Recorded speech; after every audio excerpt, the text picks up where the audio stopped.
Hello, this is an assignment to get you started with Java on Eclipse and test-driven development.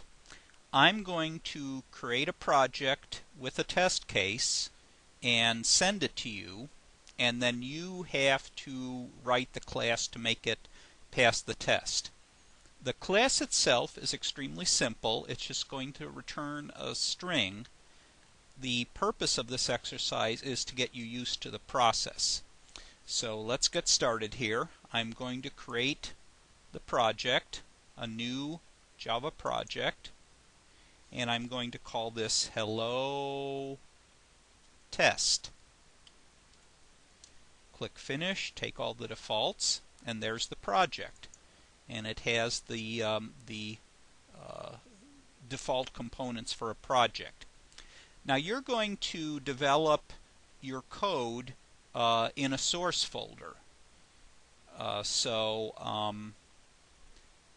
I need to create another source code folder to contain the test, just to keep things neat. So right-clicking on the project, I'll select New Source Folder. And I'll call this folder Test, T-E-S-T. Click Finish, and there's the test folder.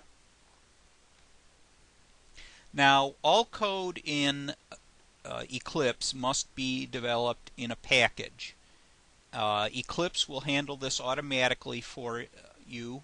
You don't know too much in depth about packages yet, but if you do this properly, that shouldn't be a problem for you. So I'm going to right-click on the test folder and create a new package. And I'm going to use the naming convention of using my web URL. I'll call in reverse, call this com.mjspiegelen and dot. Notice at any point where the total name is invalid, I get a warning message. And I'll just add another level, call this Eclipse. And that will suffice for a package. Give you an example of what you can do when you get this code, I'm going to create a package in the source folder here. Create new package. Just to show you what you can do. If your school has a website, it might be something.edu, edu. So I'm going to type edu and your school and student name. So when you create a package, you can give it. You can fill in your own school or your own name if you wish. It doesn't really matter what you call it, but you could, this is so you can get used to the convention. Okay, now I'm going to put a class in here, and this is just a dummy placeholder so that when I export this project you'll be able to see all the folders. So right-click, New Class, and I'll just call it Dummy, because we're not going to use it for anything. It's just to almost literally take up space. And there's the class. We're not going to use this, so I'll just close this right away. Alright, in test-driven development we first create a test case and then we write the code to pass it.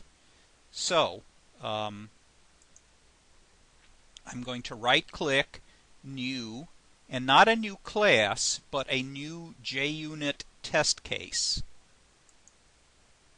And for these purposes, I'm going to use a Unit 3 test, so I will click this radio button.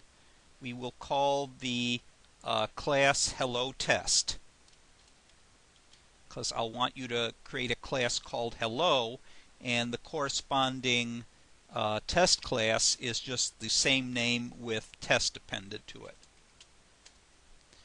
We can accept all the defaults here. Click Finish. We don't yet have the JUnit 3 library on the build path, Eclipse offers to add it for us, and we'll do that. Click OK. And there is our test case.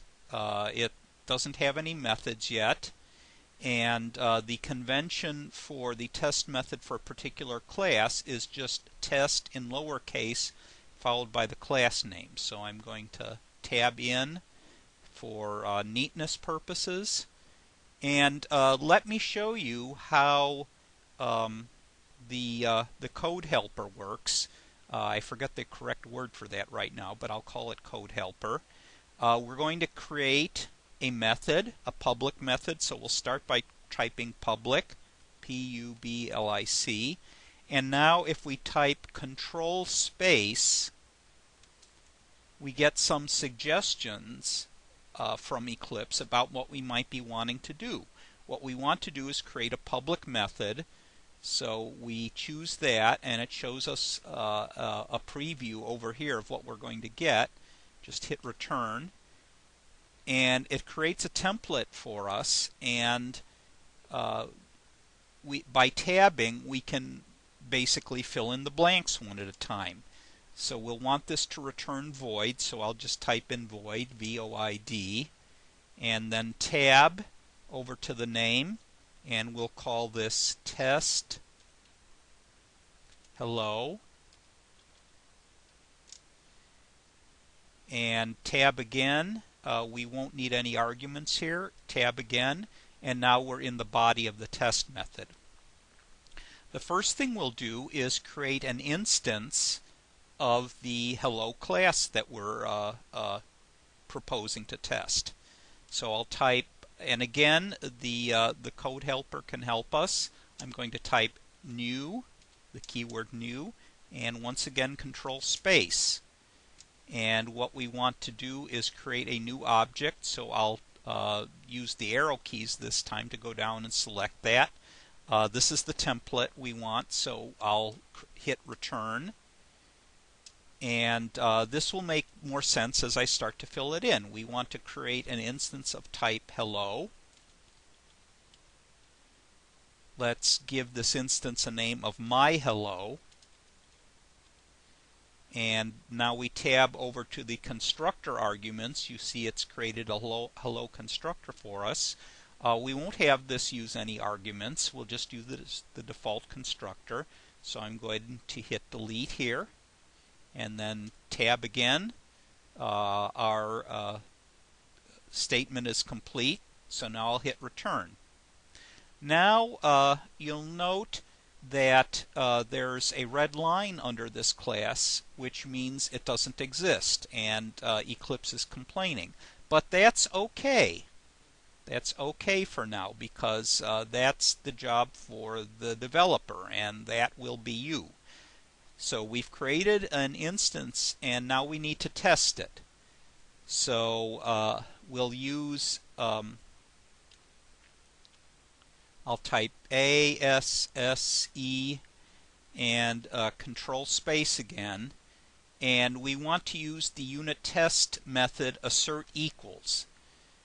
And we're going to be comparing a string with a string, so we'll just choose that version. It doesn't really matter what version we choose, as you'll see, but let's be exacting and choose the string version here.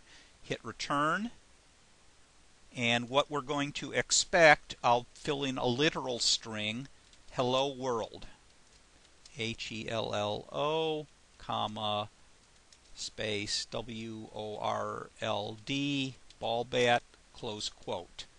Now we tab over, and what we want to compare this to will be a method that we call on our class instance.